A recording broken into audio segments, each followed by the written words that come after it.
Olá, alunos. Essa é a primeira aula da disciplina Refrigeração e Ar-Condicionado do curso de Engenharia Mecânica do 8º e 9º período da Multimix da Serra.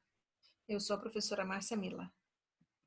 Bom, no programa nós vamos abordar os seguintes conteúdos: aplicações de refrigeração e ar-condicionado, psicometria, carga térmica, sistemas de ar-condicionado de ar, dutos e ventiladores, tubulações e bombas, serpentinas, refrigeradoras e desumidificadores, controle de ar-condicionado, ciclo de compressão a vapor, compressores, condensadores e evaporadores, dispositivos de expansão, análise de sistemas de compressão a vapor, refrigerantes, sistemas de multipressão, refrigeração por absorção, bombas de calor, torres de resfriamento e condensadores evaporativos, energia solar e acústica e controle de ruído. Bom, ar-condicionado e refrigeração são dois conteúdos distintos, né? Embora eles pareçam ser iguais, mas eles são distintos. E aqui a gente consegue verificar a aplicação deles. Então, no caso de ar-condicionado, nós temos aquecimento, umidificação e controle da qualidade do ar. E temos também operações de refrigeração e desumidificação em ar-condicionado. Essas operações também fazem parte de refrigeração, além de refrigeração industrial, incluindo indústria de preservação de alimentos, químicos e de processamento. Bom, dentro das aplicações de ar-condicionado, a gente pode ver aqui, né, alguns exemplos de ar-condicionado em edifícios de porte médio e grande. E aqui a gente consegue ver algumas tubulações, né, e unidades evaporativas, além dos compressores. Essas tubulações elas podem ter seção retangular, como a gente pode estar vendo aqui na primeira figura, ou seções circulares. Bom, em relação ao ar-condicionado industrial, vamos verificar aqui alguns exemplos, né, de como eles podem ser utilizados. Então, eles podem ser usados, né, em aquecimento localizado, né, por infravermelho, por exemplo, resfriamento localizado, no caso de correntes de ar frio, laboratórios ambientais, tanto de equipamentos, né, motores ou animais, imprensa, né, tempo de secagem da tinta, por exemplo, a eletricidade estática, o papel, na indústria têxtil, né, em relação à flexibilidade e resistência do fio e eletricidade estática novamente, processos de alta precisão e salas limpas, né, como componentes eletrônicos, porque a gente tem problemas envolvendo dilatação térmica, umidade, filtragem do ar. Produtos fotográficos, então a temperatura e a umidade devem ser controladas. A sala de computadores também, né, a temperatura e a umidade, além da filtragem do ar. E no caso de usinas geradoras de potência. Aqui a gente pode ver também outras situações, né, de ar-condicionado residencial e ar-condicionado em veículos, né? Então, em veículos a gente pode citar aqui situações, né, envolvendo automóveis. Hoje em dia a gente consegue até ter zonas, né, diferentes, multizonas dentro do automóvel. No caso aqui de uma lancha, né, no caso de transporte coletivo e até desses equipamentos, né, de coletadeira, por exemplo, né, na indústria agropecuária. Bom, a gente tem também no caso de armazenamento e distribuição de alimentos, além do transporte, né? Então, a gente tem situações onde envolvem congelamento, armazenamento, comercialização e armazenamento doméstico. No caso de processamento de alimentos, né, a gente verifica aqui alguns exemplos, né, de laticínios, bebidas, por exemplo, aqui uma indústria cervejeira, né, nesses dois casos aqui. Aqui a gente pode verificar, ó, laticínio, né, e em processos envolvendo, por exemplo, pasteurização. Nas indústrias químicas e de processos, a gente pode verificar isso, ó, na indústria de celulose, a gente pode ver também na indústria petroquímica, na indústria farmacêutica, por exemplo, onde envolve vários processos e a gente verifica a aplicação de sistemas de refrigeração ou ar-condicionado. Bom, as aplicações de refrigeração na indústria nós podemos citar separação de gases, condensação de gases, solidificação de uma espécie para separá-la de uma mistura, né, manutenção de uma temperatura baixa de um líquido armazenado para evitar que a sua evaporação eleve excessivamente sua temperatura e a remoção de calor de uma reação, por exemplo, ok? As aplicações especiais de refrigeração, nós podemos citar bebedouros, desumidificadores, produtores de gelo, pistas de patinação, na indústria, na construção civil e a remoção, né, do sal da água do mar, que é um processo de dessalinização. Bom, a gente vai falar agora sobre psicrometria, que é um conceito muito importante, né, em função de que nós precisamos, muitas vezes, entender qual né, a propriedade do ar úmido que a gente tem, né? Qual é o comportamento desse ar úmido, e a carta psicométrica, ela auxilia muito, porque a gente consegue trabalhar com um único fluido, né? Como sendo o ar seco mais o vapor da água. Caso contrário, a gente vai ver aqui, daria um pouquinho mais de trabalho para poder calcular a partir das equações, considerando que tem uma mistura, né, de dois fluidos, tá bom? Ok? Então vamos lá. Por definição, psicrometria é o estudo das misturas de ar seco, no caso, e vapor de água. Então as aplicações a gente pode ver aqui o cálculo da carga térmica, serpentinas de desumidificação e de resfriamento, torres de resfriamento, condensadores evaporativos e sistemas de ar condicionado. Bom, nesse caso aqui a gente pode ver, né, uma carta psicométrica e tem uma série de informações que são fornecidas por ela, né? No eixo horizontal aqui, que a gente chama de eixo das abscissas, a gente vai encontrar os valores de temperatura de bulbo seco, aquelas temperaturas que a gente obtém a partir de instrumentos de medição como termômetro, termopares. No eixo das ordenadas, ou seja, esse eixo vertical, a gente vai ter a umidade absoluta. Essa umidade absoluta é medida por quilograma de ar, quilograma de vapor de água por quilograma de ar seco. Essas curvas aqui, azuis, que estão representando 10, 20, 30, 40, 50, 60, 80, 90 e 100%, essa daqui, que é a curva de saturação, correspondem às curvas de umidade relativa. A umidade relativa é uma relação que a gente vai ver mais tarde, né, a partir da fração molar dos fluidos. Bom, além, né, dessas três, né, a temperatura de bulbo seco, umidade relativa e umidade absoluta, nós temos também a entalpia, que são essas linhas aqui alaranjadas, ok? Representadas aqui, temperatura, a entalpia. Aqui, ó, sobre a curva, né, a gente pode verificar que existe umas retas aqui, ó, que são esverdeadas, que corresponde à temperatura de bulbo úmido, e, por fim, essas outras inclinadas aqui em vermelho, que correspondem ao volume específico. Então, a gente consegue verificar aqui, ó, esse volume específico está bem aqui no finalzinho. Ó. Nesse caso aqui eu tenho 0,750, 0,775, né? E ele coloca aqui algumas marcações intermediárias para facilitar a nossa vida. Então, a partir da carta psicrométrica, se a gente tiver duas propriedades, por exemplo, temperatura de bulbo seco e temperatura de bulbo úmido, a gente consegue a umidade absoluta, a umidade relativa, a entalpia e o volume específico, né? Então, eu tenho aqui 6 propriedades, né, do fluido, que no caso é o ar úmido. E se eu tiver 2 dessas propriedades, eu consigo obter as outras 4.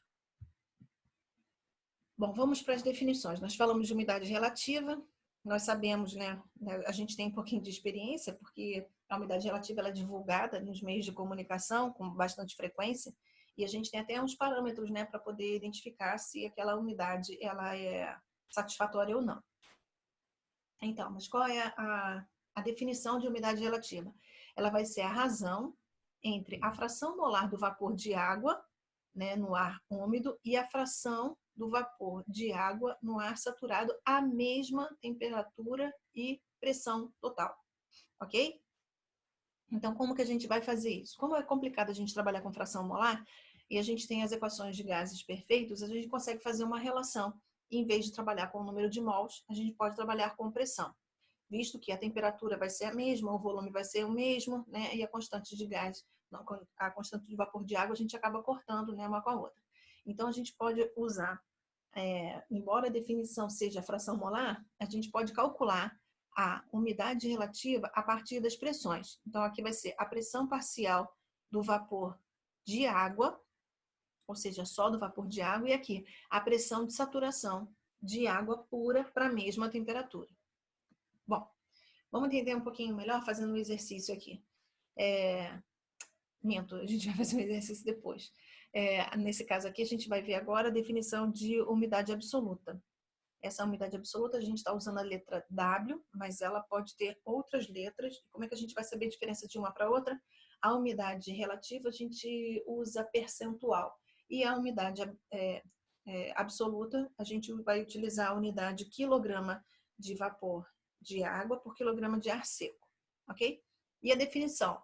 Bom, a definição de massa absoluta é a quantidade de água a cada quilograma de ar seco que nós temos. Como que a gente vai calcular isso?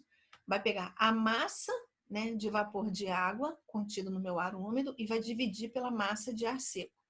Utilizando de novo as relações de gás perfeito que a gente tem, PV igual a MRT, né, a massa ela pode ser substituída, né, por esses parâmetros, tanto de água quanto de ar.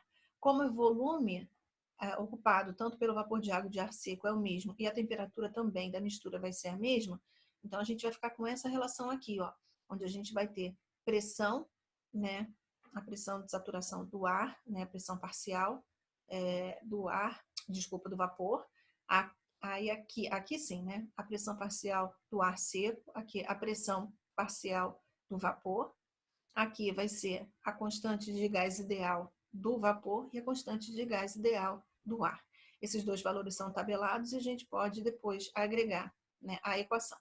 Bom, a pressão parcial de ar, ela pode ser definida como sendo a pressão total menos a pressão parcial de vapor de água.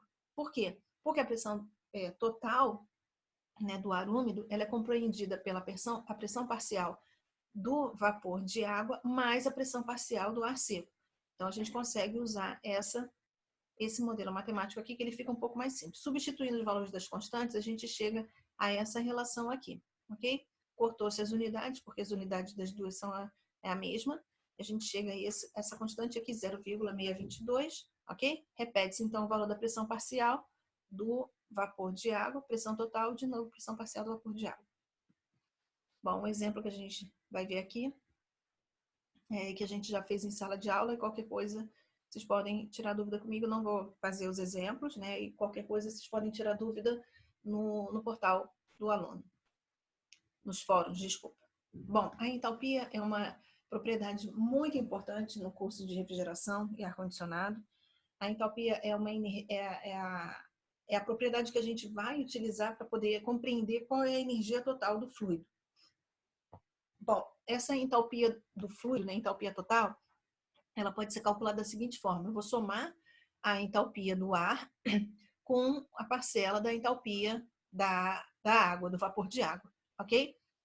A entalpia do ar, eu consigo utilizar esse modelo matemático aqui, né? O calor específico, a pressão constante de ar seco, que é tabelado aqui, ó, 1 kJ por quilograma Kelvin. A temperatura, ela vai ter que ser dada em Kelvin, ok? E a gente pode usar essa relação porque eu não mudo de fase quando eu estiver trabalhando com ar. A água, eu não posso usar a mesma relação porque a água pode mudar de fase, ela pode condensar. Então, nós vamos ter que trabalhar a partir das tabelas termodinâmicas achando o valor da entalpia de vapor de água, ok? Para essa relação também a gente vai precisar calcular, a gente precisa obter o valor da umidade absoluta do nosso sistema. E aqui é dado, né, um exemplo, a partir desse modelo matemático aqui, se eu tiver que calcular a umidade absoluta, eu separo as outras grandezas, né? E ele fala o seguinte, olha, determine o ponto sobre a linha exantálpica de 95 kJ por quilograma, que corresponde a 50 graus Celsius. Então, lá na tabela termodinâmica, a gente vai pegar a 50 graus Celsius, obter o valor da entalpia de vapor saturado, que deu 2.592 kJ por quilograma. Como que a gente vai fazer isso? Essa daqui é a entalpia do conjunto todo, que foi dado no problema. Esse aqui é o calor específico, a pressão constante do ar. A temperatura, repara que ele coloca aqui que a temperatura é em graus Celsius, ok? E aqui embaixo, a entalpia, né, aqui, ó, do vapor de água. Substituindo, a gente encontra essa relação aqui. Ou seja, a minha umidade absoluta da minha mistura vai ser 0,0174 kg de vapor de água por quilograma de ar seco. Outra propriedade importante para nós também vai ser o volume específico, né? O volume específico, ele é definido como sendo o volume por quantidade, né, por cada quilograma de ar seco, por exemplo, ok? Então, no sistema internacional, a gente vai usar quilograma, metro cúbico por quilograma de ar seco, tá? Bom, usando as mesmas relações, né, que a gente tem PV igual a MRT, a relação de gás perfeito, ela pode ser escrita dessa forma aqui. PVzinho, onde o Vzinho é o volume específico, que na verdade é o volume sobre a massa, né? Porque de repente vocês podem achar assim, não é PV igual a MRT? Sim, o V maiúsculo é volume e o M é massa. Na hora que eu coloco aqui Vzinho, eu estou fazendo uma relação do volume com a massa, que é o volume específico. Bom, lembrando que a pressão parcial do ar vai ser igual à pressão total menos a pressão de saturação do vapor de água. Ok? Então, por exemplo, se eu tiver que calcular para essas condições aqui, determinar qual é o volume específico da mistura que a gente vai ter, ar e vapor d'água ou vapor úmido, né? Cuja temperatura é 24 graus Celsius e a umidade relativa é 20%, como que a gente vai fazer? Vou lá na tabela termodinâmica, pego a temperatura de 24 graus Celsius, encontro esse valor aqui de entalpia. A partir desse valor aqui, eu preciso multiplicar por 0,2. Por quê? Porque eu tenho só 20% de umidade relativa, ok? E aí a gente passa a encontrar o valor da umidade da pressão parcial, ok? Por quê? Eu falei entalpia? Eu acho que eu errei a palavra, né? Enfim, para esse valor da temperatura, eu encontro esse valor de pressão. Essa daqui seria a pressão se o fluido tivesse, se eu tivesse 100% de umidade relativa. Só que eu não tenho 100%, a gente tem só 20%. Então, eu preciso calcular qual será a pressão parcial, né, no caso do vapor saturado, do vapor de água saturado. Então, esse é o valor, né, do meu PS, ou seja, da minha pressão parcial de vapor d'água, né, na minha mistura, ou seja, no meu ar úmido. Aqui está em quilo, a gente passou para Pascal, ok? Então, essa unidade aqui é quilopascal, que passou para Pascal, por isso que essa vírgulazinha, né, andou 3 casas. Bom, voltando para o nosso modelo matemático aqui, constante ideal, né, dos gases, substituo o valor aqui, ó, 24 mais 273, porque nesse caso aqui a constante está em Kelvin. Ó, coloco aqui o valor da pressão atmosférica, que é a pressão total, 101.325, menos a pressão parcial do vapor de água, ok? Também em Pascal. Então, as duas têm que estar em Pascal. Toma muito cuidado, tá? E a gente achou um valor de 0,85 metro cúbico por quilograma. Bom, a lei da linha reta, ela fala o seguinte, né? Vamos observar aqui essa figura aqui embaixo, o texto eu deixo para vocês lerem depois, em casa, sozinhos, se tiverem dúvida. Então, o que a gente tem aqui? Eu tenho um ar que vai cruzar as minhas duas superfícies, né? Eu tenho uma superfície de controle 1 aqui e a superfície de controle 2. Então, para ele entrar no meu volume de controle, ele entra pela superfície 1 e sai pela superfície 2. Aqui embaixo, eu tenho uma superfície a uma temperatura mais baixa que o ar está. Então, conforme esse ar vai escoando, por exemplo, na hora que ele entra aqui no meu volume de controle, que ele passa pela minha superfície de controle 1, o que acontece? Ele começa a trocar calor com essa película aqui de água que deve estar numa temperatura muito próxima a essa daqui dessa superfície, ok? Como ele está numa temperatura muito menor do que a temperatura do ar, né, o fluido acaba saturando. Então, ele condensa.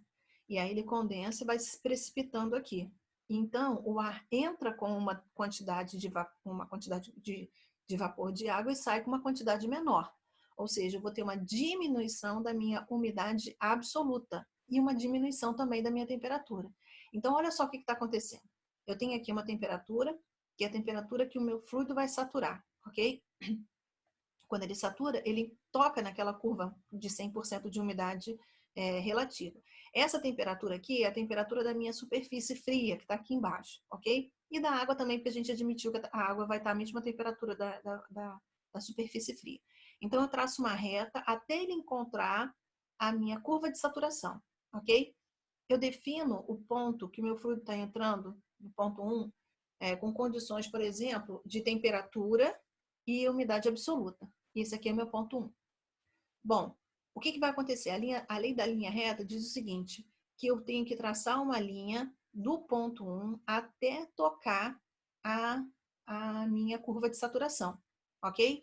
E o meu ponto 2, ele vai estar ao longo dessa linha, né? Agora, se ele vai estar mais próximo à curva de saturação, ou chega até tocar a minha curva de saturação, depende da distância, por exemplo, que eu tiver do meu ponto 2. Se meu ponto 2 for muito pertinho do ponto 1, então ele vai se aproximar dessa situação aqui. Agora, se o meu ponto 2 for, sei lá, no infinito, por exemplo, o que vai acontecer? Eu vou conseguir trocar calor até ele atingir equilíbrio com a temperatura da minha lâmina de água. Bom, a gente precisa definir temperatura de saturação adiabática, né, e temperatura de bulbo úmido para a gente poder compreender o que significa temperatura de bulbo úmido. A temperatura de bulbo seco a gente obtém a partir de termômetro, por exemplo. Então, a gente já tem uma noção do que seja a temperatura de bulbo seco. Mas a temperatura de bulbo úmido, como o nome está dizendo, ela envolve a umidade que foi agregada àquele fluido, aquele ar, no caso, aquele ar seco. Então, a gente tem o seguinte esquema aqui, para que a gente consiga entender esses conceitos. O ar vai entrar aqui com uma determinada temperatura, umidade absoluta, entalpia, volume específico, enfim, com as propriedades dele, ok? Então, quando ele entra no sistema, ele acaba verificando que existe, né, um borrifador aqui que faz com que a umidade do meu fluido aumente, né, aumente muito. E aí ele sai na situação 2 com nova temperatura, nova umidade absoluta e nova entalpia. Então, se a gente for verificar, como é que funciona o sistema da gente? Eu tenho aqui uma entrada, né, de líquido, de água. Essa entrada aqui vai abrir de acordo com o nível da minha boia, né, da válvula de nível. Quando esse nível baixa muito, a boia levanta, fazendo com que a válvula seja aberta, o fluido entra. Eu tenho aqui um sistema de bombeamento, então ele sai daqui, sobe e o borrifador acaba fazendo com que essa água ela seja agregada a esse vapor que tinha entrado aqui mais cedo, ok? A gente vai chamar HL, né, como sendo a entalpia de líquido saturado, a temperatura do reservatório ou temperatura de bulbo úmido termodinâmica, que vai ser o valor da entalpia que entra no nosso sistema. Então, se a gente for verificar aqui, o que está acontecendo? Se a gente fizer um volume de controle, por exemplo, aqui, ó, pegando inclusive o sistema de bombeamento, o que a gente teria? Teria uma entrada de ar aqui, né, com menor umidade absoluta, eu tenho uma entrada de água aqui e tenho uma saída, né, de água, né, de ar com uma umidade absoluta mais elevada, porque eu tenho foi agregado vapor de água, né, ao nosso fluido, ao ar úmido e que acabou saindo daqui, ok? Então a gente vai dizer o seguinte, olha, que a entalpia do ponto 1 ela vai ser igual à entalpia do ponto 2, né, que está saindo aqui, menos o que foi agregado. O que foi agregado? Foi agregado aqui no líquido, né, foi agregado a entalpia de líquido também, que corresponde à umidade que ele tinha no instante 1, menos a umidade que ele tinha no instante 2. Então, aqui eu vou ter, na verdade, né, quanto de fluido, quanto de vapor de água eu agreguei, né, a nosso fluido, a nossa mistura que saiu do nosso esquema aqui, ok? Bom, aqui a gente vai falar um pouquinho sobre o desvio da linha isentálpica, desculpa, e as de temperatura de bulbo úmido constante. Bom, quando a gente trabalha com um processo adiabático, significa que não haverá troca de calor. Utilizando a primeira lei de termodinâmica, a gente pode verificar que se o meu processo não tem troca de calor e ele ocorre, e não tem trabalho também entrando, né, nem saindo do meu sistema, esse meu processo vai ser isoentálpico, ou seja, ele vai obedecer a mesma entalpia. Então, se a gente for fazer uma representação dessas, por exemplo, pegando a temperatura do ponto 1 e a umidade absoluta do ponto 1, eu encontro esse valor aqui, e no ponto 2, quando ele muda completamente de fase, ele vai estar nesse ponto aqui.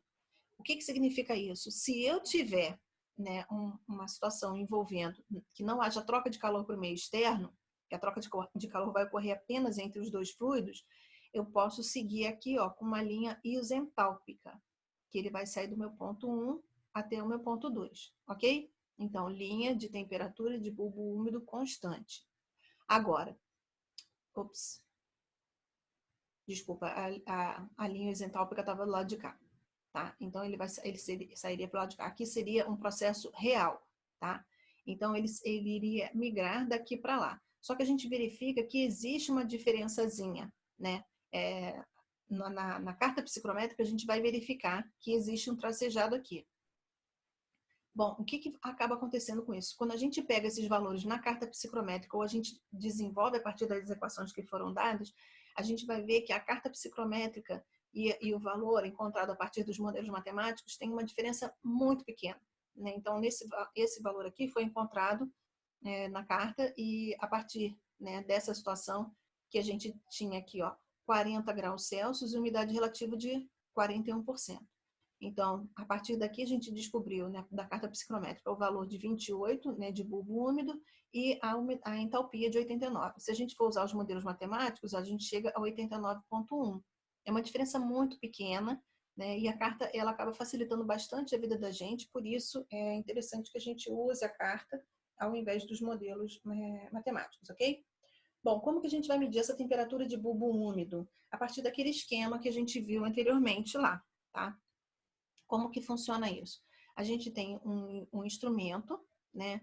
Onde a gente vai ter aqui uma mecha úmida, o fluido entra e o fluido vai sair. O que acontece?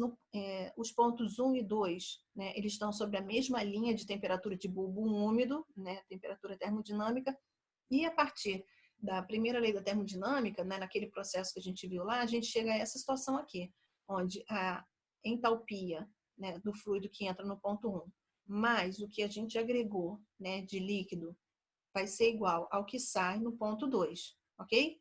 Ou seja, a umidade absoluta também e o que acabou saindo. Então, entrou isso e isso, saiu isso e isso, né? Na verdade, esses dois aqui correspondem à mesma saída. Bom, a gente tem aqui alguns processos que podem ser verificados a partir da carta psicrométrica e que nos auxiliará bastante. Então, nesse primeiro processo, a gente tem resfriamento ou aquecimento, né? Então, a gente vai transferir calor, né, que provoca uma variação de temperatura de bulbo úmido e não vai ocorrer mudança de umidade. Na verdade, varia a temperatura de bulbo úmido e de bulbo seco. Então, olha o que está acontecendo. Eu tenho aqui, né, a temperatura de bulbo seco e tem aqui a umidade. Se eu estou simplesmente aquecendo ou resfriando o fluido, não estou tirando umidade. Então, eu vou ter uma linha, uma reta que vai ser paralela à minha curva, ao meu eixo X, ou seja, a minha abscissa.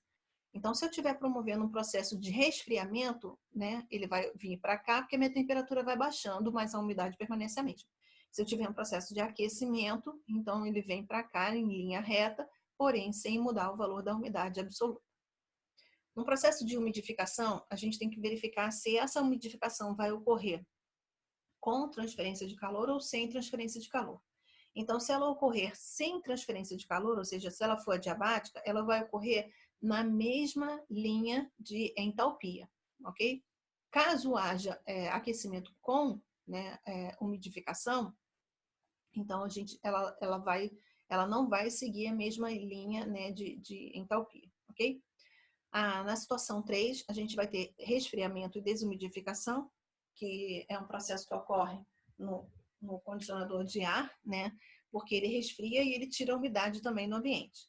Então, resulta em redução da temperatura de bulbo seco e da umidade absoluta feita pela serpentina de resfriamento e desumidificação, onde a capacidade de refrigeração é dada, né, pela equação abaixo, que é em kilowatt. Essa serpentina é chamada também de evaporador.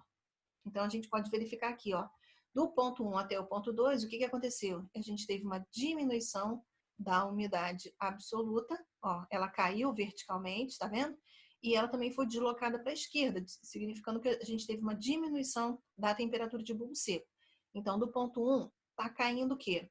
Cai umidade absoluta e cai temperatura também, ok? A gente pode verificar que a umidade relativa está aumentando. Está vendo que a gente chegou bem pertinho da curva de saturação? Tá ok? E o último, né, o penúltimo processo, a gente vai ter aqui a desumidificação química, ou seja, a gente vai retirar a umidade, retira vapor de água, né? Porque como que ele é retirado? Ele é absorvido ou adsorvido por uma substância higroscópica, Então, esse processo adiabático, logo ele é isentálpico, né, no ar. Logo, se a umidade absoluta do ar é reduzida, a temperatura deve aumentar. Por que isso acontece? Porque eu estou tirando massa. Então, eu preciso fazer uma relação que seja coerente, né? Se eu, lembrando que a entalpia, ela é uma função, né?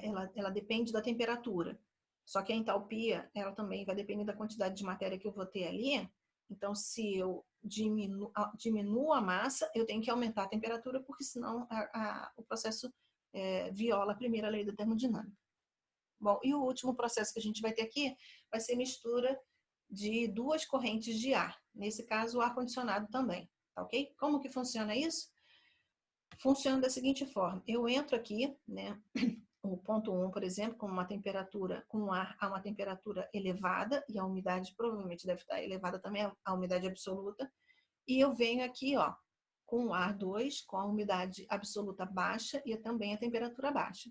Esses dois fluidos, né, os fluxos, eles vão se misturar e eu vou ter aqui a saída, né, o descarte, um fluido numa situação 3. Então, eu tenho aqui conservação de massa, eu tenho a soma, né, das vazões do ponto 1 do ponto 2, resultando na vazão de 3. Tá? A gente pode representar dessa forma aqui também, olha, conservação de massa, né? A vazão, a gente usa aqui ó, a umidade absoluta, mais a vazão, a umidade absoluta vai ser igual à vazão dos dois mais a umidade absoluta de 3. Essa aqui é a equação da continuidade ou conservação de massa. A primeira a gente tem a equação da conservação de energia ou a primeira lei da termodinâmica. E aí a gente usa aquela regra também da linha reta, lembra? Eu tenho ponto 1, eu tenho ponto 2, então eu sei as condições de entrada do meu ponto do fluido 1, que é alta temperatura e alta umidade.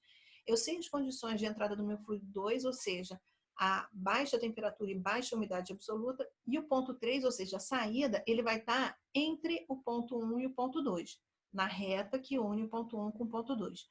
Agora, se o meu ponto 3 está mais próximo ao ponto 2 ou mais próximo ao ponto 1, vai depender de uma série de fatores, né? Vai depender, por exemplo, da vazão. Porque se eu tiver uma vazão maior em 2, eu vou jogar o meu ponto 3 mais próximo aqui, ok? Se eu tiver uma vazão de 1 maior, eu vou jogar meu ponto 3 mais próximo aqui, ou seja, minha saída vai ser mais quente. Se eu tiver, se eu aumentar a vazão do ponto 2, meu fluido 3 vai sair uma temperatura mais baixa. Ok? Bom, eu vou encerrar a primeira aula por aqui e dizer que se vocês tiverem dúvidas, a gente tira na nossa aula remota, nossa aula presencial virtual, ou então vocês podem colocar as dúvidas lá nos fóruns também, que é outra maneira de a gente poder se comunicar. É interessante que o aluno coloque a dúvida lá, porque às vezes a sua dúvida pode ser a dúvida de outro aluno ou vice-versa, né? Quando você vai, de repente, fazer uma pergunta, você verifica que um outro aluno já tinha a mesma dúvida e está explicadinho lá, ok? Bom, queridos, bons estudos, boa semana e boa sorte para vocês.